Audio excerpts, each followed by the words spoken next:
Ya, orang yang bisa tidur masalahnya belum berat, tapi kalau orang punya masalah besar, kemudian dia bisa tidur, itu pertolongan dari Allah.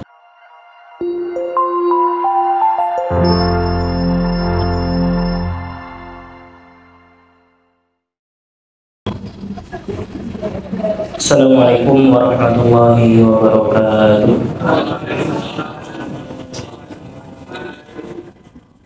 Alhamdulillahirrahmanirrahim. Nahmaduhu wa nasta'inuhu wa nastaghfiruhu wa na'udzu billahi min shururi anfusina wa sayyi'ati a'malina. May yahdihillahu fala mudilla lahu wa may yudlil fala hadiya lahu. Asyhadu an la ilaha illallah wahdahu la syarika lahu wa asyhadu anna Muhammadan 'abduhu wa rasuluhu la nabiyya wa la rasula ba'dahu.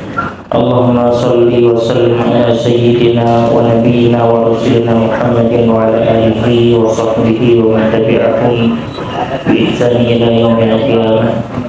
Allahumma la sahla illa ma ja'altahu sahla wa la taj'alul hazna in syi'ta sahla.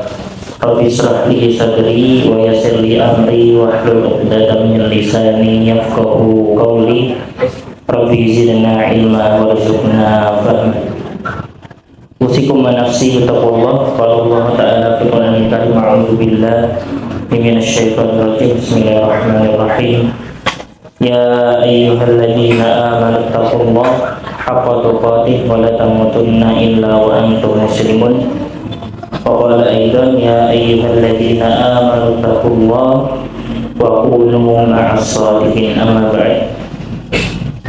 Alhamdulillah jemaah Bapak Ibu yang semoga dimuliakan oleh Allah. Mohon izin pada Allah, Ustaz masih ada di Wonosobo, maksudnya belum sempat untuk kembali ke Semarang. Jadi untuk kajian malam hari ini insya Allah saya sebagai ban serepnya menggantikan beliau. Semoga tidak mengurangi semangat kita dalam thalabul ilmi, dan juga semoga kita sama-sama tetap bisa mengambil manfaat dari majelis yang mulia ini. Amin ya rabbal alamin. Kita bersyukur kepada Allah atas segala nikmat yang Allah berikan kepada kita semua. Bapak Ibu sehat semua gitu. Ya, sholatnya lancar Bapak Ibu. Alhamdulillah. Sedekahnya alhamdulillah. Kalau yang belum nanti infak keliling biar tertunaikan hari ini. Tilawahnya alhamdulillah. Amalan-amalan lain oke ya. Alhamdulillah. Harus diabsen sesekali ibadahnya biar kita ingat. Alhamdulillah atas nikmat yang Allah berikan kepada kita bisa berjumpa kembali bersama dalam kajian rutin kita, ya majelis yang biasa kita hadiri ini di Masjid Panut Radio Mangun Karso. Yang pada utama mari kita senantiasa berusaha menjaga hati dan niat kita untuk selalu tertuju kepada Allah Subhanahu wa taala. Selalu kita niatkan apapun yang kita kerjakan, dan itu adalah hal mubah atau yang diperbolehkan, kita niatkan untuk ibadah kepada Allah Subhanahu wa taala.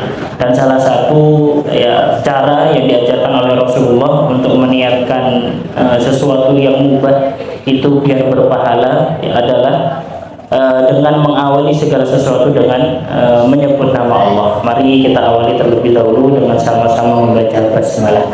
Bismillahirrahmanirrahim. Yang kedua, salat dan salam semoga selalu dan senantiasa mudah bagi lisan kita untuk kita ucapkan sebagai wasilah agar disampaikan kepada Rasulullah SAW. Marilah kita memperbanyak sholawat ya, yang semoga menjadi ya, dengan sholawat yang kita ucapkan ini menjadi wasilah ya, kita itu dikenal oleh Nabi Muhammad SAW. Karena sekali kita bersholawat, nama kita itu disampaikan kepada Rasulullah. Ya Muhammad, sesungguhnya fulan bin fulan menyampaikan salam kepadamu. Ya, saya pernah dengar kisahnya Habib Ahmad Al-Habsyi. Beliau di Solo itu menceritakan dalam sebuah mimpi ada seorang yang solih ya, memimpikan bahwa dia itu bertemu dengan para sahabat. Ada Abu Bakar, Umar, Utsman, Ali dan sebagainya. Sedangkan Rasulullah itu memimpin perjalanan di depan. Kemudian kemudian orang yang mimpi tadi itu memanggil Rasulullah, ya Rasulullah, ya Rasulullah, ya Rasulullah, berkali-kali manggil Nabi Muhammad, tapi nggak nengok. Ya, para sahabat cuma nengok sedikit gini terus, ya. Kurang sambil berjalan terus berlari. Kemudian dikejarlah sama orang yang mimpi. Ini kisah yang disampaikan oleh Habib Ahmad Al-Habsyi. Dalam kitab apa itu saya lupa. Akhirnya datang menyalip para sahabat dan Rasulullah. Kemudian begitu sampai di hadapan Rasulullah, Rasulullah berhenti. Orang tersebut salam, Assalamualaikum ya Rasulullah. Waalaikumsalam warahmatullahi wabarakatuh. Engkau siapa? Ditanya sama Rasulullah, saya Fulan bin Fulan. Masa engkau tidak mengenalku wahai Rasulullah? Kemudian kata Rasulullah, kemudian orang tadi, bukankah engkau dalam suatu riwayat dikatakan lebih mengenal umatmu daripada seorang ibu kenal kepada anaknya, kan gitu ya. Sampai ditanya seperti itu, bukankah engkau itu mengenal umatmu, sedangkan aku ini umatmu wahai Rasulullah, seharusnya engkau kenal aku, gitu ya. Juga di dalam riwayat yang lain bahwa Allah itu lebih mengetahui hambanya daripada seorang ibu kenal terhadap anaknya, kan gitu, termasuk dalam hal sayang dan sebagainya. Itulah yang ditanya sama orang tadi yang mimpi, apakah engkau tidak mengenalku? Aku tidak mengenalmu, kamu siapa? Terus bagaimana perkataanmu tadi bahwa kau lebih mengenal umatmu daripada seorang ibu kenal terhadap anaknya? Iya, memang aku akan kenal dia selagi dia itu terbiasa lisannya untuk bersolawat kepadaku. Ya, karena setiap solawat yang bagaimana kau akan aku kenal sedangkan kamu gak pernah solawat sama aku, nah, seperti itu ya. Apakah ini yang mimpi itu menceritakan orang lain atau dirinya, wallahu alam. Yang jelas itu disampaikan. Maknanya bisa kita ambil hikmah bahwa solawat itu bisa menyampaikan nama kita di hadapan Rasulullah. Semakin sering, ya berarti nama kita semakin sering disebut di hadapan Rasulullah SAW. Nah, itu salah satu juga menjadi ibrah buat kita. Ya, biar kita itu dikenal Rasul selain dengan mengamalkan sunnah-sunnahnya, memperbanyak salawat kepada beliau. Alhamdulillah ibu yang dimuliakan Allah dan bapak-bapak semua, para solihin dan solihat, semoga yang dimuliakan oleh Allah. Pada kesempatan kali ini kita tentu sama-sama bertadabbur daripada ayat-ayat Allah Subhanahu wa taala yang mungkin ini cukup sesuai dengan kehidupan kita. Sebagai manusia itu ya Allah ciptakan dalam dua kondisi pilihan. Ada yang bahagia, ada yang sedih, ya, ada yang ya dua pasangan-pasangan itu. Ada yang kaya, ada yang berkecukupan atau biasa-biasa aja. Atau mau dibahasakan yang lain pada umumnya ada yang miskin, sama seperti itu. Ada yang nangis, ada yang tertawa dan sebagainya. Ya, itu menjadi sebuah kehidupan atau dua pilihan yang nggak pernah lepas daripada kita. Kemudian yang ingin kami sampaikan di sini, dan semua itu ternyata salah satu penyebabnya adalah yang paling penting itu adalah diri kita sendiri. Kita bahagia itu yang ngatur siapa, Bapak Ibu? Yang memberikan Allah, tapi yang menjadi pengatur atau kebahagiaan itu kita sendiri. Yang menjadikan kita sedih, sengsara dan lain sebagainya itu atas kehendak Allah juga udah pasti, itu nggak bisa kita nafikan, tidak bisa kita tolak bahwa kita bahagia sedih atas kehendak Allah. Tapi ada juga karena sebab diri kita sendiri. Wama asobakum min musibatin fa biidznillah. Ya, itu sebagai dalil umum yang dulu sempat disampaikan oleh Ustaz Aku Setiawan ya, waktu di sini, bahwa segala sesuatu itu terjadi atas izin Allah, mau baik mau buruk, itu udah pasti. Dan juga di ayat yang lain, apapun yang terjadi itu bisa jadi tersebab karena aidikum, tersebab karena tangan kalian sendiri, atau tersebab karena perbuatan kalian sendiri. Bapak Ibu yang dimuliakan Allah, saya ingin mengambil satu ayat yang jenengan sudah pasti sering mendengarkan, Ustaz-ustaz juga bolak-balik nyampaikan. Mungkin kita mengambil beberapa poin penting ya, dari ayat ini ya, bahwa Allah SWT berfirman di dalam surat Ali Imran ayat 133. A'udzu billahi minasyaitonir rajim. Bismillahirrahmanirrahim. Wasari'u ila maghfiratin mir rabbikum wa jannatin 'arduha as-samawati wal ardu 'iddat lil muttaqin. Bisa dicek ya nanti di surat Ali Imran surat kedua ayat 133. Allah di situ mengatakan wasari'u ila maghfirah, dan bersegeralah, cepat-cepat ya, Dan bersegera kalian itu menuju ampunan, maghfirah, ampunan daripada Allah Subhanahu wa taala. Mir rabbikum, ya, dari Rabb kalian. Wa jannatin 'arduhas samawati wal ardh. Dan agar dengan itu, ya, kamu mendapatkan jannah atau surga yang luasnya itu seluas langit dan bumi. Ya, surga seluas langit dan bumi, dan lil muttaqin, yang Allah persiapkan bagi orang-orang yang bertakwa. Ini salah satu bentuk ciri ketakwaan kata para ulama. Orang yang bertakwa itu pasti bersegera selalu untuk bertaubat kepada Allah. Begitu dia ingat dosa, dia langsung bertaubat. Ya, begitu dia ingat pernah bermaksiat kepada Allah, dia langsung bertaubat juga kepada Allah Subhanahu wa taala pada saat itu juga. Dan itulah taubat-taubat yang diterima oleh Allah Subhanahu wa taala. Mereka yang mensegerakan taubat, itulah taubat yang diterima oleh Allah Subhanahu wa taala. Ya, sebagaimana dikatakan di dalam surat An-Nisa, Allah berfirman, A'udzubillahi minasyaitonirrajim. Innamat taubatu 'alallahi lilladzina ya'maluna as-su'a bijahalatin tsumma yatubuna min qarib. Faulaika yatubullahu 'alaihim wa kana Allahu 'aliman hakima. Syarat taubat ini salah satunya bersegera.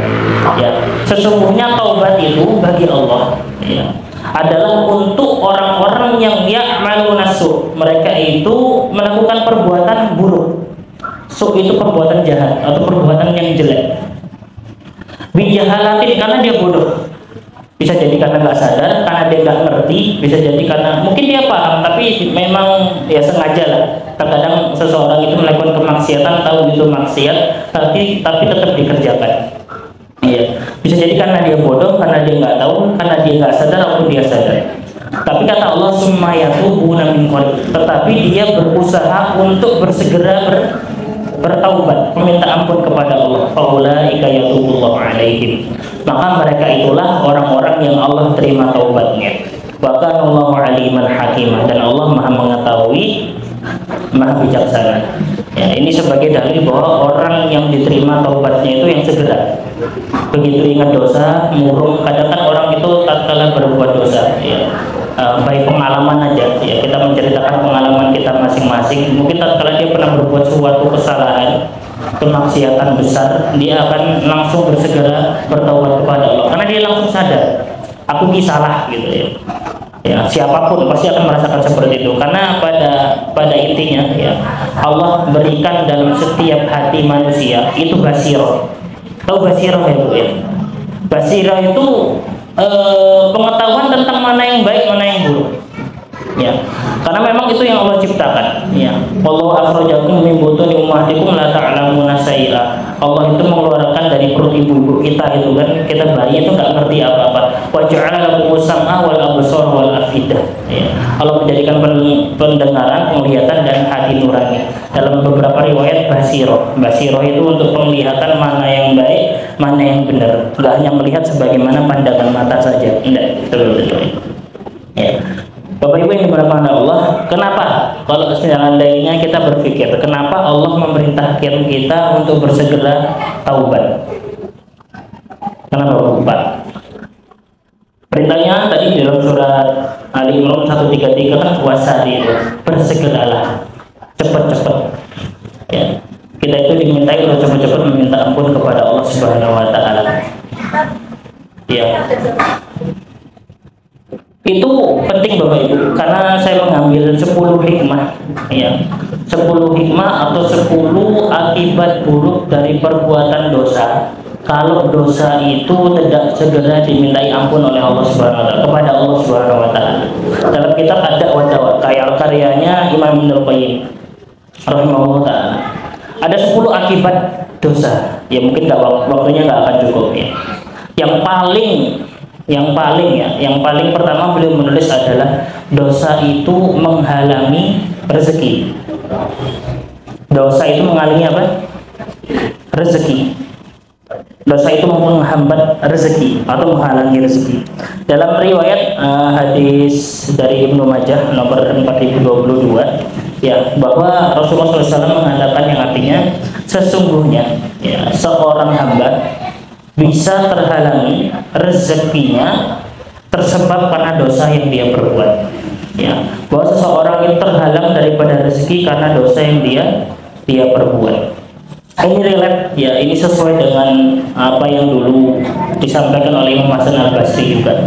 Tatkala ada orang yang mengadu kepada beliau ya tentang nggak punya anak, itu sering disampaikan ya sama sesuatu ya. Kemudian kebunnya nggak pernah berbuah, susah, nggak ada turun air hujan. Kemudian dia nggak punya harta dan lain sebagainya. 3 orang ngadu perkara masing-masing. Ada yang dia nggak punya anak, kemudian ada yang kebunnya nggak pernah berbuah, kemudian ada yang dia hartanya sempit terus gitu ya. Kemudian Imam Hasan Al-Basri mengatakan kepada setiap orang itu istaghfirillah, yang minta Allah ampun kepada Allah. Istighfar. Solusinya satu. 3 problem solusinya cuma satu, istighfar gitu. Sehingga murid-muridnya sama. Tatkala Imam Hasan Al-Basri kan kajian seperti ini ditanya sama 1 orang, 2 orang, 3 orang.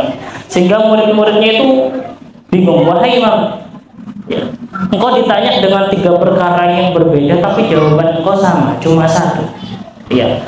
Kemudian Imam Hasan Al-Basri mengatakan, aku mengatakan itu bukan karena diriku sendiri, ya, tetapi Allah Subhanahu wa taala yang menyampaikan di dalam surat Nuh, ya. Surat Nuh ayat 10 sampai dengan ayat 12. Ya, ayat 10 sampai ayat 12. Surat Nuh ayat 10 sampai ayat 12.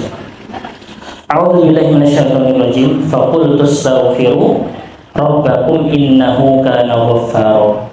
Yursilis samaa'a 'alaikum midrara wa yumdidukum bi amwalin wa banin wa yaj'al lakum jannatin wa yaj'al lakum anhara. Ada yang hafal ibu-ibu? Ini boleh ya. Ada sebuah ayat yang mulia yang itu disampaikan oleh Allah bisa dijadikan wirid. Kalau jenengan lagi punya problem besar, masalah nggak keluar-keluar, rezeki ser dan sebagainya misalkan ya, mau terpaksa apapun itu, kayaknya sesuatu yang membuat kita sempit. Selain kita mengamalkan istighfar, jadikan 3 ayat ini sebagai wirid buat kita. Baca berapa kali pun. Ya, seadanya nggak ditentukan 100 kali, 1000 kali nggak bebas. Ya, baca ayat ini kemudian tutup dengan istighfar. 3 ayat ini itu diperbolehkan ya. Karena kita berwasilah dengan ayat-ayat Al-Quran untuk berdoa, itu boleh. Jadikan itu sebagai wirid. Jadikan itu sebagai wasilah untuk menyelesaikan masalah. Tentunya kita beramal itu atas kehendak Allah, atas minta izin dan ridho daripada Allah Subhanahu wa taala. Mari kita berdoa dengan 3 ayat tadi, kita tutup dengan istighfar berapa kali pun juga terserah. Itu insya Allah masalah bisa selesai. Ya. Faqultu astaghfiru rabbakum innahu ghafur.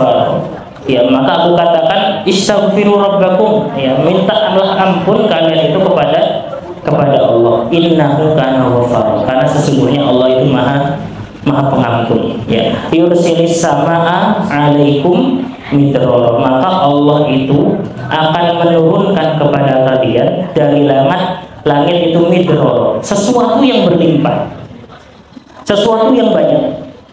Ya, Bapak Ibu, mohon maaf.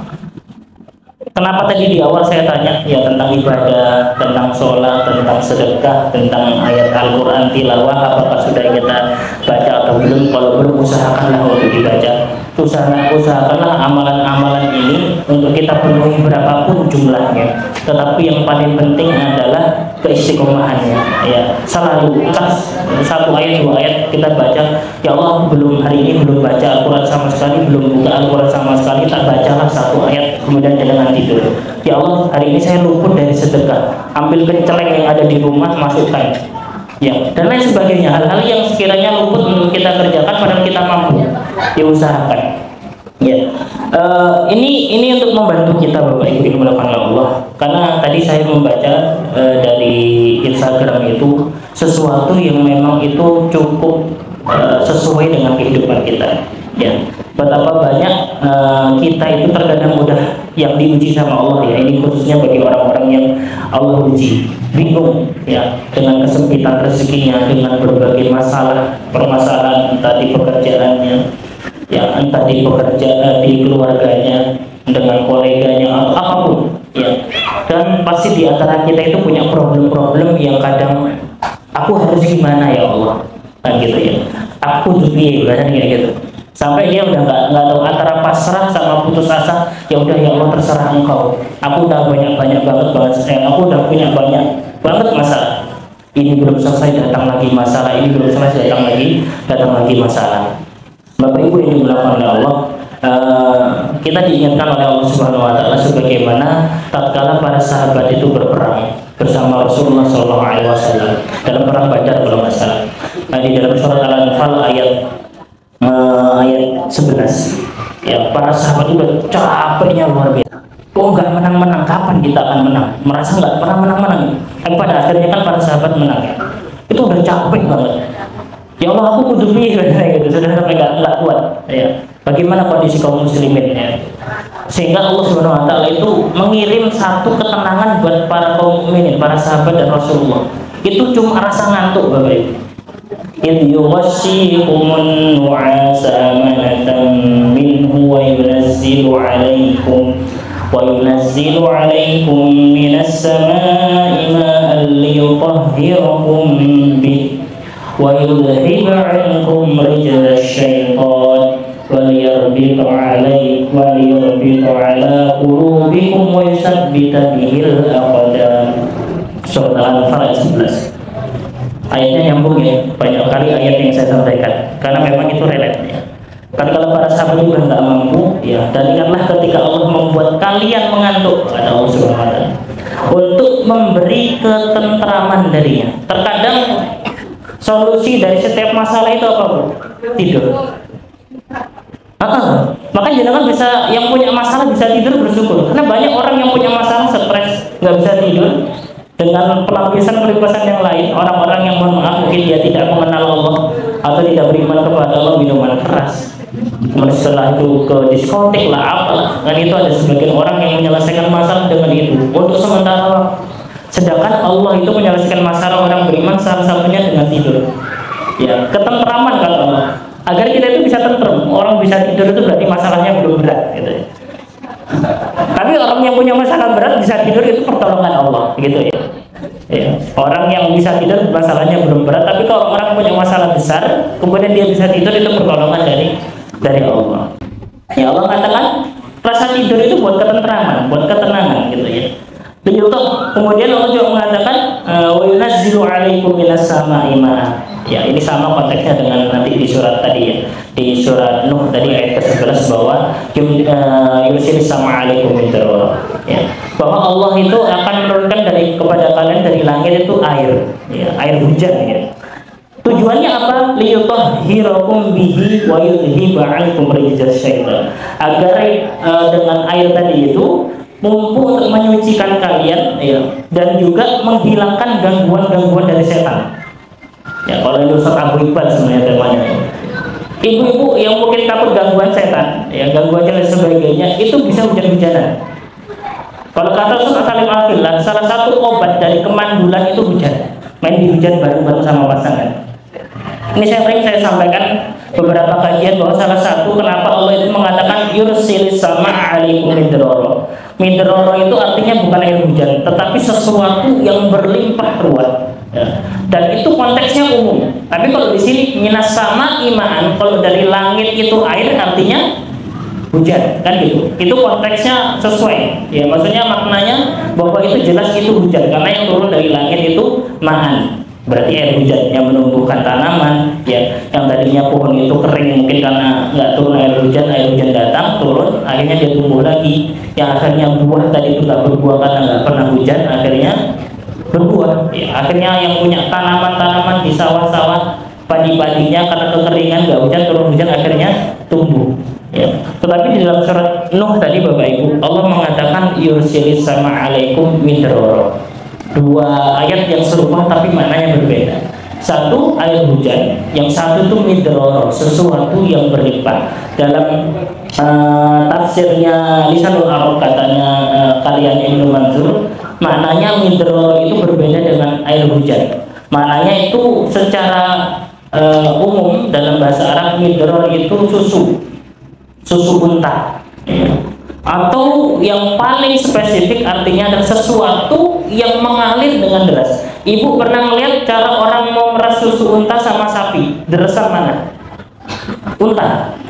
Itu unta itu kalau susunya dipersut terus banget. Mungkin kita ngelihat di Boyolali, di peternak sapi itu kalau meres-meres itu kan kelihatan kenceng. Ternyata unta itu lebih kenceng lagi, lebih deras, dan nggak bisa habis-habis gitu rasanya gitu. Nah itu kata para ulama, Ibnu Mazhar mengatakan midoror itu sesuatu yang berlimpah ruah, nggak pernah habis. Ya. Bapak Ibu yang dimuliakan oleh Allah, makanya Allah mengatakan tadi di surat Nuh, ya, salah satu kata Ibnu Qayyim juga sebelumnya, bahwa dosa itu menjadi penghalang rezeki, maka kita segera untuk diperintahkan untuk segera minta ampun kepada Allah. Ya, satu alasannya tadi yaitu, ya, ada 3 orang tadi mengadu tentang kegersangan di kebunnya, ya. Allah mengatakan yursil sama alaikum midror. Kemudian di ayat ke-12, ya, wa yumdidukum bi amwal, dan juga Allah itu akan membentangkan bagi kalian harta-harta. Madda yang mudu dalam bahasa Arab yang terbentang luas. Rezekimu itu ada di mana-mana. Allah bentangkan kamu ke arah sana dapat rezeki, ke timur, ke barat, selatan, utara, kamu akan mendapatkan rezeki. Ya, asalkan kamu beristighfar kepada Allah. Yumdidukum bi amwal, dengan harta-harta. Wa banin, dan juga anak keturunan. Wa yaj'al lakum jannatin, dan Allah itu akan menjadikan bagi kalian itu kebun-kebun. Ya, jannah itu sebenarnya artinya sesuatu yang rindang, ya, banyak pepohonan, ya, banyak buah-buah dan sebagainya. Makanya disebut jannah atau kebun dalam arti bahasa Indonesia pada dasarnya. Tetapi jannah itu juga punya versi yang lebih tinggi, yaitu surga. Maka Allah akan memberikan kepada kalian itu, kalau jannah di dunia ya berarti kebun-kebun mana ya seperti itu. Wa yaj'al lakum anhar, dan Allah akan mengalirkan bagi kalian itu sungai-sungai, anhar, sungai-sungai. Ya. Bapak Ibu yang dimuliakan oleh Allah. Nah, tadi Imam Ibnu Qayyim mengatakan dalam kitab Ad-Da'wah, kenapa toh kita itu harus segera minta ampun kepada Allah? Bisa jadi karena dosa itu yang menghambat rezeki-rezeki kita hari ini. Ya. Itu penyebab besar sebenarnya. Cuma kita kadang nggak sadar bahwa manusia itu kan, ya, setiap hari pasti melakukan dosa, entah sengaja, entah tidak, ya, entah tahu, entah nggak tahu. Ya. Yang parah itu yang tahu kemudian bermaksiat. Tapi kalau yang nggak tahu dia bermaksiat kepada Allah, dia mungkin kena hukuman dosa. Kenapa kamu nggak cari tahu? Kenapa kamu nggak nuntut ilmu? Tapi kalau orang yang berilmu mengamalkan kemaksiatan, itu dosanya lebih besar. Ya, kayak kita gini, ahli ilmu bahasanya, atau orang-orang yang berusaha menuntut ilmu, kita tahu mana yang baik, mana yang buruk, mana yang salah, mana yang benar. Terkadang kita terabas semuanya, kan, gitu ya. Maka dosanya itu lebih besar orang yang paham daripada orang yang tidak paham. Maka kadang-kadang juga, ya, dosa saya itu bisa lebih banyak daripada dosa jenengan, kan, gitu ya. Dosa yang ngomong bisa lebih banyak daripada dosa orang yang mendengarkan. Bisa jadi seperti itu, ya, karena kita harus menyampaikan sesuatu yang benar di hadapan para jamaah, kan, seperti itu. Sedangkan kita mengingkari itu, bisa jadi, ya, keruputan kita atas sebagai manusia. Itu, ya, penyebab pertama kenapa kita harus segera minta ampun, karena dosa itu menghalangi rezeki kita, ya. Kemudian yang kedua, kata Imam Ibnu Qayyim al-Jauzi, bahwa dosa itu menggelapkan hati, menjadikan hati itu gelap, tidak bisa menerima kebaikan. Ya, sebagaimana orang kafir itu Allah sudah labelkan di dalam dirinya, ya, di dalam surat Al-Baqarah yang sering kita hafal semua, innal ladzina kafaru sawa'un 'alaihim a'anzartahum am lam tunzirhum la yu'minun. Kenapa? Khatamallahu ala qulubihim wa ala sam'ihim wa ala absarihim ghishawah wa lahum 'adzabun 'adzim. Ya, bahwa Allah mengatakan sesungguhnya orang kafir, ya, orang yang tidak bisa menerima Islam, tidak menerima Allah sebagai Rabbnya, Nabi Muhammad sebagai utusannya, atau orang-orang yang dalam tanda kutip Allah tutup hatinya, sawa'un 'alaihim, podowai, ya, sama saja. A'anzartahum, mau kamu kasih peringatan kepada mereka, am lam tunzirhum, atau enggak kamu peringatkan kepada mereka, la yu'minun, mereka enggak akan beriman. Itu udah parah, Pak. Ya, orang itu nek dinasihati belum bisa nerima, itu berarti indikator kekufuran dalam hatinya. Ya, walaupun mungkin dia musyrik, tapi ada indikator sifat-sifat kekufuran. Karena dia nggak bisa diingatkan, nggak bisa dinasihati. Ya. Karena apa? Allah mengatakan khatamallahu ala qulubihim. Allah itu telah menutup atau mengunci hati-hati mereka daripada kebaikan tersebut. Ya. Wa ala sam'ihim, dan atas pendengaran. Kalau hati itu udah nggak bisa menerima, apalagi pendengaran. Wa ala absarihim, dan atas penglihatan mereka gisawah, tertutup dari segala bentuk kebaikan, terhijab. Gisawah itu artinya pembatas, ya, maknanya tertutup. Nggak bisa melihat sesuatu yang baik, tidak bisa menerima sesuatu yang baik. Walahum adzabun adzim, dan bagi mereka itu azab yang besar.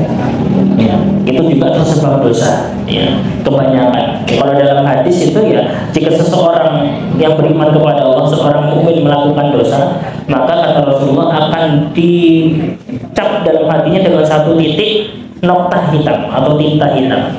Semakin banyak bermaksiat, ya hitamnya semakin banyak. Ya, sehingga kalau hati udah hitam, artinya gelap.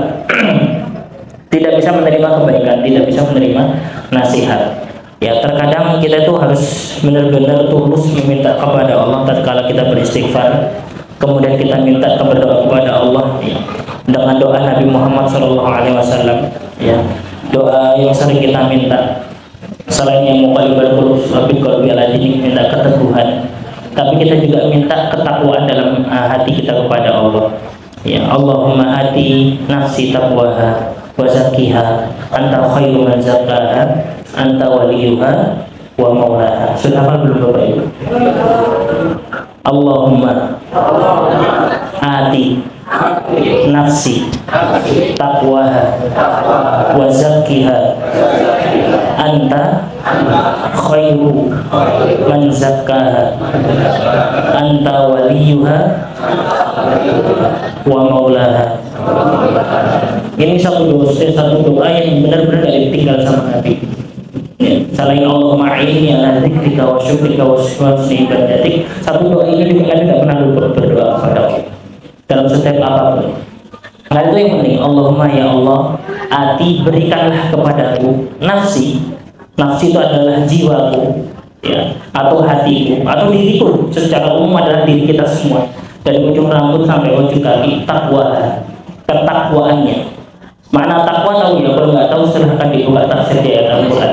Ya, gampangnya ya kalau orang-orang mengatakan takwa itu taat tatkala Allah perintah, kemudian dia juga meninggalkan apa yang Allah larang. Umumnya seperti itu, padahal maknanya lebih dalam. Ya, meminta ketakwaan kepada Allah, rasa takut kepada Allah. Allahumma ati nafsi taqwa wa zakkiha, ya Allah sucikanlah hatiku. Zakkiha itu sucikanlah, iya maknanya hati. Ya. Anta khairu man zakkaha, karena sesungguhnya engkaulah sebaik-baik yang mensucikan hati. Anta waliyuha, engkaulah penolongnya ya Allah, engkaulah pelindungnya ya Allah, wa maulaha, dan engkaulah penolongnya. Ya. Hati itu yang punya, kata Allah, min asabi'ir rahman, kata Nabi Muhammad SAW, bahwa hati kita itu ada di jemari Allah. Ya, yuqallibu kaifa yasha, maka Allah itu akan membolak-balik hati kita itu sesuai dengan kehendak Allah. Karena Allah yang punya hati, maka kita minta kepada pemiliknya. Sehingga Nabi mengadakan doa tadi, ya, mengajarkan doa tadi untuk kita baca. Coba sekali lagi, Allahumma ati nafsi taqwaha wa zakkiha anta khairu man zakkaha anta khairu man zakkaha anta waliyuha wa maulaha. Itu bisa dihafalkan. Nanti saya carikan hadisnya, nanti saya share insya Allah di grup pada biar bisa dibaca. Ya. Karena kalau udah tadi itu kalau kita doa, karena dia nggak tahu udah hati itu mengalami milik Allah. Kapan kita beriman, kapan kita taat, kapan kita putus asa dari segala macam kebaikan, terutama ditimpa dengan kondisi-kondisi yang mungkin bisa mempengaruhi ketaatan kita kepada Allah, bisa mempengaruhi keyakinan kita kepada Allah. Ya, kadang ada orang yang udah berdoa kepada Allah berkali-kali doa, kita dia meminta tolong kepada Allah berkali-kali minta tolong, tapi seakan-akan itu belum ada jawaban daripada Allah, sehingga dia hatinya udah nggak kuat, ya udah aku nggak berdoa lagi. Kan ada orang kayak gitu, udah capek doa, percuma doa, itu karena hatinya udah nggak kuat. Jadi disuruh minta sama Allah untuk diminta sama Rasulullah dengan doa tersebut agar hati kita itu kuat dan sebagainya. Itu penyebab kedua. Orang semakin banyak bermaksiat atau melakukan dosa, hatinya akan semakin gelap. Salah satu ciri ya kata para ulama, hati gelap itu satu, dia tidak pernah bisa menerima kebaikan atau nasihat. Ya, kemudian dia tidak bisa merasakan nikmatnya dalam bentuk ketaatan. Ya, kalau Gus Burhan mengatakan orang maksiat aja seneng kok, ya, bahagia. Harusnya orang yang taat lebih bahagia, karena itu lebih baik daripada orang yang bermaksiat. Maka orang yang bermaksiat kemudian dia bahagia, bisa jadi nanti dia tatkala taat tidak pernah bisa bahagia. Ya, karena sudah kebahagiaannya itu dalam kemaksiatan. Maka bersyukurlah orang-orang yang Allah pilih daripada hatinya, ya tatkala dia taat dia bisa tenang, ya dia bisa senang, bisa tenang, bisa bahagia. Itu kenikmatan yang luar biasa. Kalau belum bisa merasakan, bisa jadi tersebab karena dosa. Makanya kita harus sering-sering meminta ampun kepada Allah Subhanahu wa taala. Ya, ada 10 sebenarnya, ini baru 2, satu lagi. Ya. Yang ketiga kata Imam Ibnu Qayyim bahwa orang-orang yang terbiasa melakukan kemaksiatan kemudian tidak bersegera taubat kepada Allah, akan Allah jauhkan daripada ketaatan. Orang yang nggak pernah ke masjid atau berusaha tidak pernah datang ke masjid, nggak pernah dengar kajian misalkan, atau nggak peduli dengan apa toh masjid itu kadang seperti itu, maka dia akan semakin jauh daripada Allah. Ya, kalau dari umumnya kita mendekat kepada Allah sejengkal, Allah sehasta dan seterusnya. Kita berjalan, Allah beralih. Apalagi orang yang nggak mau pernah datang kepada Allah, ya otomatis Allah semakin menjauh. Itu sudah menjadi apa ya? Ya otomatis sebenarnya. Mungkin Allah yang mengatakan bahwa orang yang terlalu banyak kemaksiatan itu dosa akan dijauhkan daripada ketaatan. Beliau mengambil satu ayat daripada ayat Allah Subhanahu wa taala di surat Al-Mutaffifin ayat 14. Kalla bal rana ala qulubihim ma kanu yaksibun. Bahwa orang itu kalau ada ron dalam hati. Ya, ron itu sama seperti penyakit hati. Ya. Ala qulubihim, di atas hati mereka maka yaksibun, terhadap apa-apa yang telah mereka usahakan atau mereka kerjakan.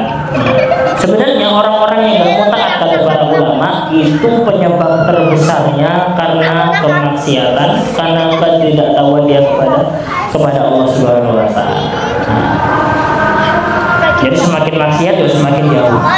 Kemudian semakin taat berarti ya semakin dekat sama Allah. Ya. Sebenarnya 3 poin ini sudah mencukupi semua, tapi nanti lebih banyak kita bahas yang lain. Kemudian satu lagi perkataan beliau, Imam Ibnu Qayyim rahimahullah berkata, satu maksiat akan melahirkan kemaksiatan berikutnya. Ya, ia menjauhkan pelakunya dari ibadah seperti sholat, membaca Al-Quran dan zikir. Itu tertulis juga dalam kitab beliau. Ya, satu maksiat akan melahirkan kemaksiatan yang lainnya. Sebagaimana orang yang berbohong akan terus berbohong sampai ujungnya. Ya. Makanya Rasulullah mengatakan ya, dengan mufradat yang kita hafalkan, mahfuzat kok mufradat, mahfuzat yang sering dihafal anak-anak pondok. Qulil haq walau kana murran. Katakanlah sesuatu yang benar itu benar, meskipun itu pahit, itu lebih baik. Ya. Kemudian saya dulu juga menghafal dari mudir kami, ya, istri saya itu hafal juga mungkin. Ya. Abah itu mudir kami di pondok. Ya. Man kasur kalamuhu kasur khata'uhu, wa man kasur khata'uhu qalla haya'uhu, wa man qalla haya'uhu mata qalbuhu, wa man mata qalbuhu dakhalan nar. Tersebab dosa itu yang paling besar kata beliau sebenarnya dari pembicaraan. Dusta maknanya. Karena beliau mengatakan man kasur kalamuhu kasur khata'uhu. Siapapun yang banyak omong pasti banyak salahnya. Yang banyak omong banyak salahnya. Wa man kasur kalamuhu kasur khatuhu. Siapa yang banyak ngomong pasti banyak salahnya. Wa man kasur khatuhu qalla haya'uhu. Siapapun yang banyak melakukan kesalahan maka dia akan sedikit malunya. Wa man qalla haya'uhu mata qalbuhu. Dan siapapun yang banyak siapapun yang sedikit malunya maka dia akan mati hati. Wa man mata qalbuhu dakhalan nar. dan siapapun yang hatinya mati akan masuk ke dalam neraka. Ya, ini juga mahfuzat anak-anak pondok yang bisa dihafal sebagai pegangan buat kita. Ya, tatkala berbicara ya bolehlah berbicara yang sesuai apa adanya. Ya, baik itu berbicara secara langsung atau by media. Ya, mungkin dari postingan-postingan. Ya, karena kita juga harus menyampaikan sesuatu yang benar, yang valid dan tidak hoax seperti itu. Kita berkaca yang jujur dan seperti itu. Nah, itu biar menghindarkan kita daripada kemaksiatan yang tidak kita sengaja. Ya, karena satu kemaksiatan akan melahirkan kemaksiatan yang lain seperti itu. Demikian Bapak Ibu yang dimuliakan Allah, karena sudah Isya, semoga ini menjadi pengingat buat kita.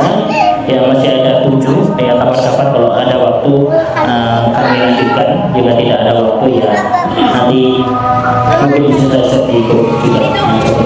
Oke, matur nuwun, semoga bermanfaat, semoga bisa kita amalkan, kemudian bisa menjadi amalan kebaikan baru. Kalau nggak baru ya harus kita istiqomahkan. Kalau seandainya baru ya bisa kita mulai dengan hari ini setelah kita tutup majelis ini. Ya, semoga Allah mengampuni segala kesalahan dan dosa-dosa kita semua, baik yang sengaja ataupun tidak, baik yang terang-terangan ataupun yang tersembunyi. Kita tutup dengan hamdan dan doa kafaratul majelis. Alhamdulillahirabbil alamin. Subhanallah wa bihamdihi, asyhadu an la ilaha illa anta, astaghfiruka wa atubu ilaik. Aku qouli hadza, astaghfirullah li wa lakum. Assalamualaikum warahmatullahi wabarakatuh.